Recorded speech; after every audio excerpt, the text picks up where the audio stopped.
What team do you expect to parlay that into a hot start to the season? Well, I don't put much stock in spring training records, but look, it's me. It's the Astros, right? I mean, the Astros, if you look at any statistical projection system out there, whether it's baseball prospectuses, Fangraphs, this is a team that is predicted to be one of the best teams in recent memory, right?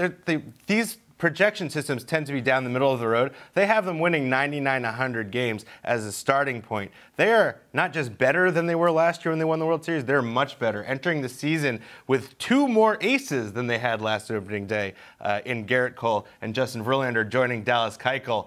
I mean, the question is, just how good will these guys be? And I don't even think like a bunch of injuries can derail them. That's how deep they are. What about you, Albert? Who gets the fast jump start? Yeah, I mean, I agree with the Angels. I remember kind of seeing the over-under on the Angels, the Astros coming out of Vegas, 96, and I'm like, that is ridiculously high. We've never seen numbers like that. You would take the over on that. I mean, there's no question about it. The Brewers, to me, are the other team where, you know, again, whatever, spring training stats, wins, losses, but they had a great spring, and I think they could be a really interesting team. You know, not a great second half last year.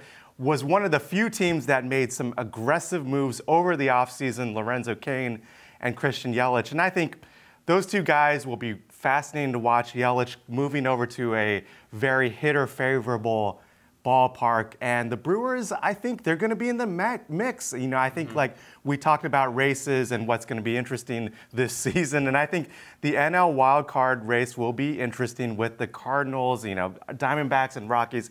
And I throw the Brewers absolutely into that. And I think the Brewers are going to be right in the mix. And I'm actually going to pick them for the playoffs.